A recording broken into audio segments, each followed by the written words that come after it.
The reason why I do not like to cook is because cooking takes you forever. These are the things that I do that save me nothing less than 30 minutes in the kitchen. I prepped 2 kinds of pepper mix and some roughly blended onions. So this portion of the video is showing me prepping my roughly blended peppers. You could use any pepper mixture of your choice. I used the red bell peppers, the scotch bonnet peppers, and some onions.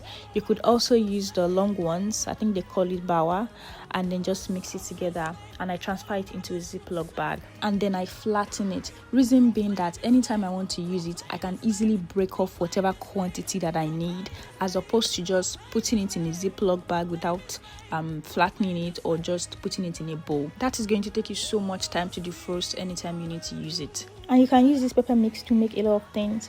You can use it to make soup, sauce, even as a spice. You can even use it to cook pasta. Like, there's so much you can use this pepper mix to make.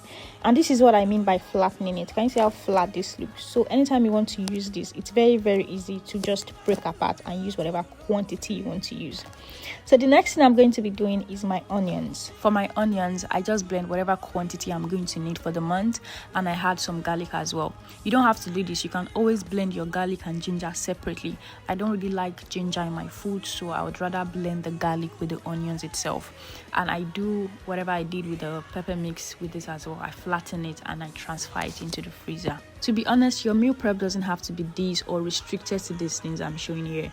It could be anything that takes you so much time to prep in the kitchen. For me, these are the things that take me so much time to prep, and the thought of having to prep them before I cook anything just discouraged me to cook at times. The next thing I'm going to be prepping is my jollof mix. There are different methods you can use to prepare your jollof mix, but personally I prefer to boil mine.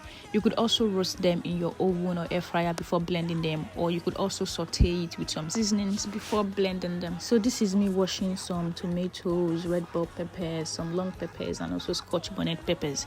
A lot of people say that the ratio of tomato to pepper mix matters a lot. I think 40 to 60 or thereabout, but I don't measure these things. I just eyeball them and they always comes out nice.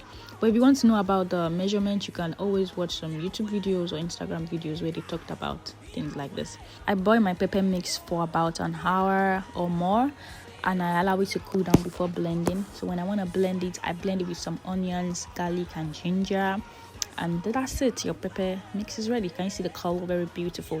But please, if you don't know about the ratio, it's better you watch some videos about where they talked about it, so it gives you an understanding of how to get a very fine color. After blending it, I transfer it into my Ziploc bag. With this, you have to be very careful with flattening it so that it doesn't pour. Be very, very, very careful. And that's it, guys. My meal prep for the month is ready. So over to you. What are the things that stresses you or gives you a headache anytime you want to cook? For me, these are mine. Although it doesn't end at these, I also prep my proteins. Like, if you can sit down at the freezer level, you'll see some proteins there. I prep them to the portion I'm going to be using each week. So yeah, so this is what I was talking about making sure that you're careful whenever you want to put the jollof pepper mix in the freezer, because it can be very tricky. And that's it, guys. So this is what it looks when it's frozen. Can you see how flat it looks and how easy it's going to be whenever I want to break it apart? Thank you so much for watching this video, and I hope you do give it a try. Bye.